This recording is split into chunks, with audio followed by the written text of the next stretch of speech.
Hey man, it's Chris Patrick, and we back for yet another lyric breakdown with Enigmatic, you dig? This time we here for the song Useless. My life, in a sense, I feel like I struggled to find a lot of purpose with myself as I was growing up and shit. And I felt like, to some extent, as crazy as it sounds, I kind of felt like I was useless as an individual. And I feel like the best way, without me giving up too much, because we about to go into this shit, to encapsulate what I was going through, I wrote this joint about really just coming to terms and finding purpose with myself in the midst of this like internal war I got going on in my head and shit. But I was playing basketball with the homies and we had a meeting.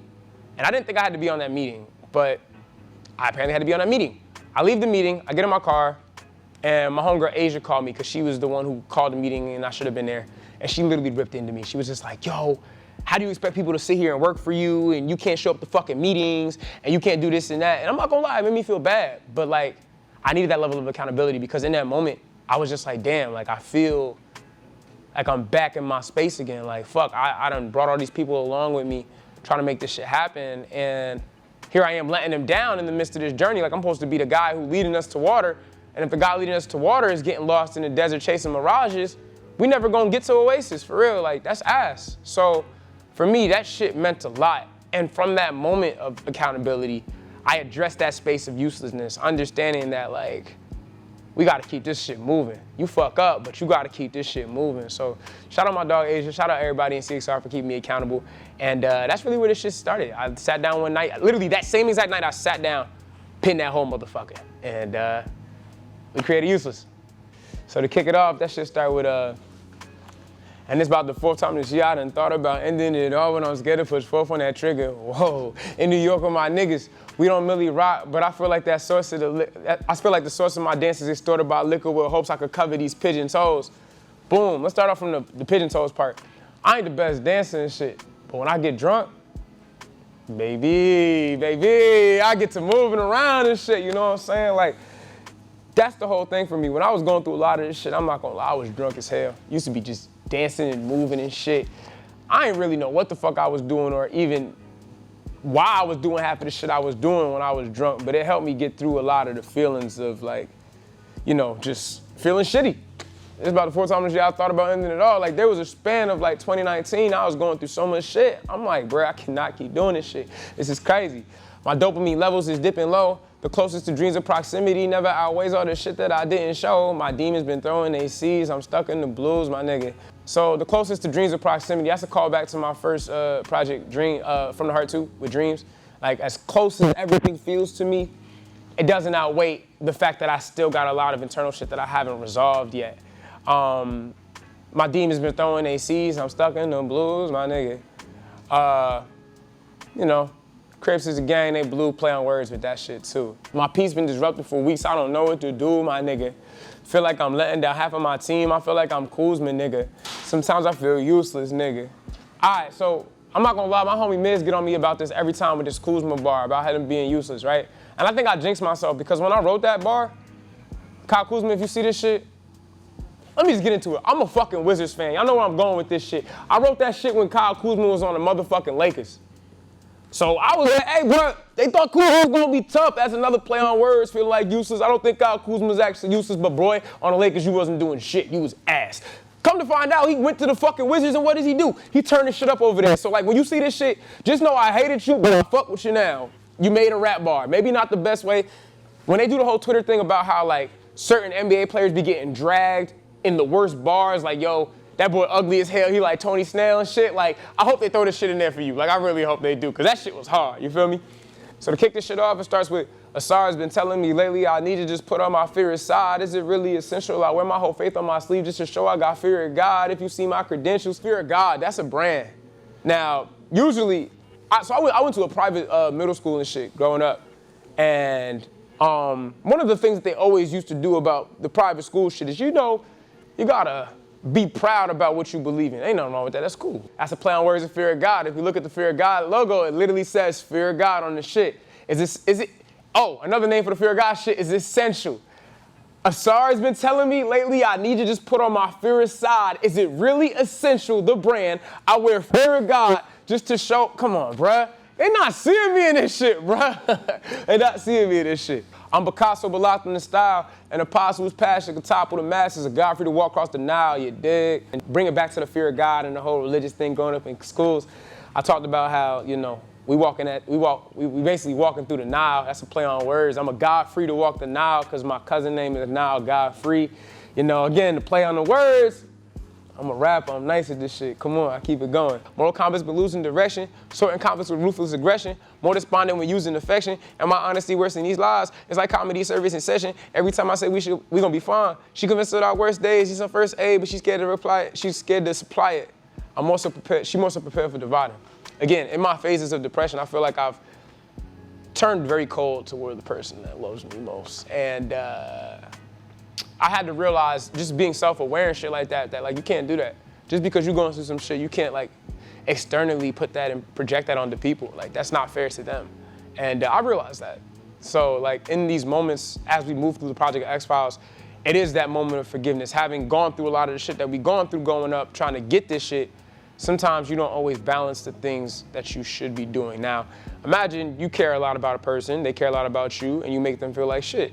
When you really do sit down and live with those feelings and thoughts, you do start to feel like kind of useless. It's like, fuck, I suck as a person. But it's all about self-awareness, guys. That's the most important piece. D booked the way the sun shine when they finally see a nigga glory. Yeah. Skipping my story to see the results is a shame because I tried to share it. They gonna say I'm like Cole, but imposter syndrome make me feel like Tobias Harris. Jesus fucking Christ. Let's talk about this shit. I'm not gonna lie, the video might actually ain't here because we have to really break this, we have to break this shit down. D-Book, the way the sun shine when they finally see a nigga glory. Niggas been sleeping on D-Book forever. He a hard two-guard. D-Book be having his moments and shit, but he's a very good two-guard that motherfuckers been sleeping on. So when they finally realize I'm like that, they be like, oh shit, he been over here for that long? They skipping my story. I tried to show them, but they just want to see the results. Nobody ever really cares about the process you take to get there. They just want to see, oh, is he popping or not? Again, D-Book, nobody actually watched this process. They just now seeing him because he popped off in, what was it, the 2021 playoffs against Milwaukee. Yeah, they folded and shit, but like D-Book a great player, that's no doubt. They gonna say I'm like Cole, but imposter syndrome make me feel like Tobias Harris. Let's talk about this. Motherfuckers be trying to compare me to Cole all the time. Shout out J. Cole, that's cool. I be singing too. J. Cole be singing, but J. Cole don't be singing like me. Anyway, everybody be saying I be Cole because of the way in which I move about saying shit, you know what I'm saying? And to tie it all together, everybody usually says you never see Tobias and J. Cole in the same room together because they're the same person. Motherfuckers say that Tobias is like a diet J. Cole. So if we run that bar back, they gonna say I'm like Cole, but imposter syndrome make me feel like Tobias Harris. They don't make them like me no more, for real. They don't make them like me at all. For sure. Chris Patrick is a fucking NBA fan. Yes, I love the Wizards. Y'all can say whatever the fuck y'all want about me liking the Wizards. Fuck y'all. I was a fan of John Wall, you know.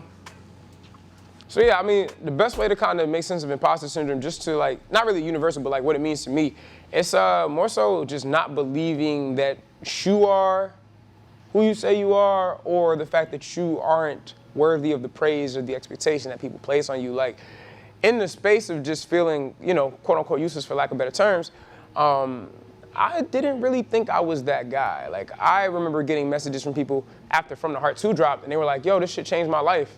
You really amazing, keep going. And I'm thinking to myself, thank you, but like, I feel like shit. They gonna say I birthed gold, but that often bring lows when living like Midas' parents. That's an important line because obviously Midas touch, he was always big on the gold. If it's your first time running into Midas and you see him make gold, you're like, oh my God, this is amazing.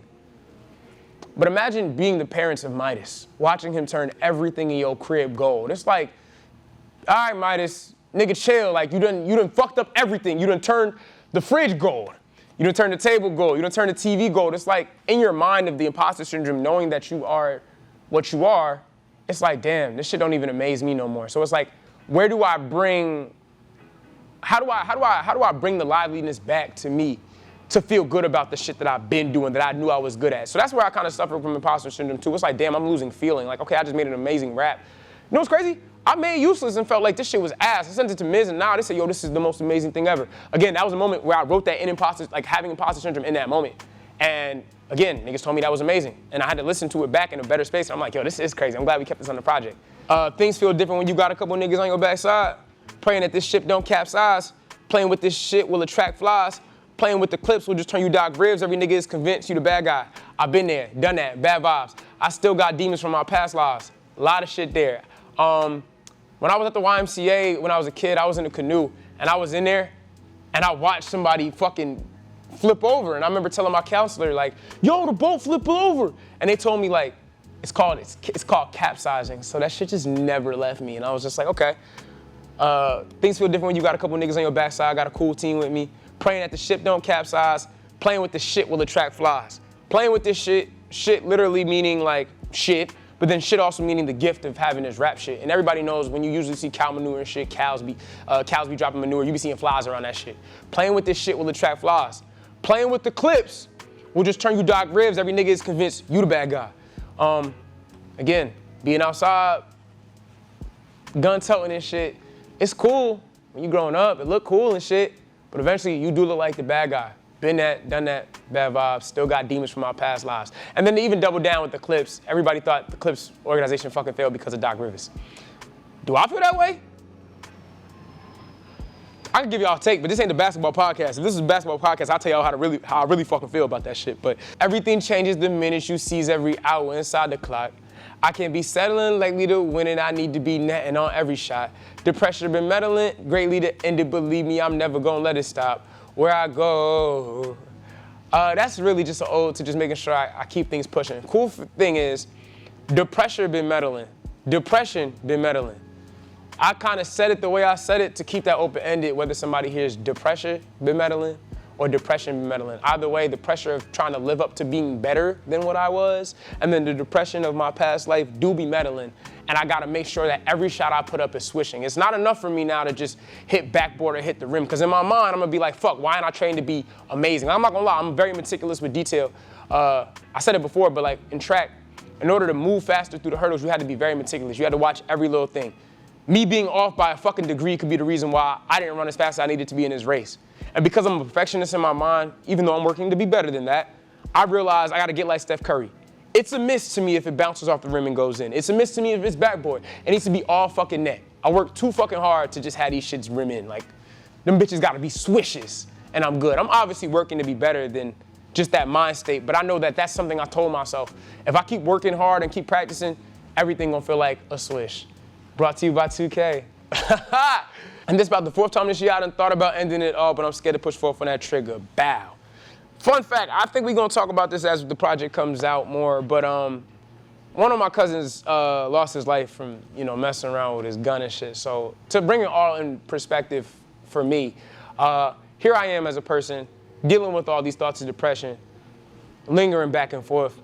Nobody's really hearing me out. Nobody's really knowing what the fuck I'm going through. And I'm thinking like, damn, nobody's checking on me. And I finally make it through this shit just to find out my cousin, struggling with the same shit, going through shit. Same thing happened. And it started making me think like, damn, I'm losing my shit. Cause it's like, I'm over here all enamored in myself cause I'm in my lows. I don't even know what bro was going through. And that shit still be fucking me up. So it's like, to anybody who is going through shit, just know you're not by yourself. Check up on your people. Make sure everybody is always okay. Even when you in the midst of your shit too, take care of your shit. But if you know somebody going through some shit and you got through some shit, check on them too. Because again, it comes down to making sure you spend time with your people. That guilt that you be living with, knowing that you wasn't there for people, sucks more than anything. That survivor's guilt is it's ass. I was about to say it's insane to lead into the next song because that's what drove me fucking insane. But, there you have it. Last time, X-Files dropping August motherfucking 10th. It should be out by the time this shit drops, so fuck it. It's out. Go run that shit up. This is Chris Patrick with a lyric breakdown from Enigmatic. We outside, nigga. Fuck out of here, gang.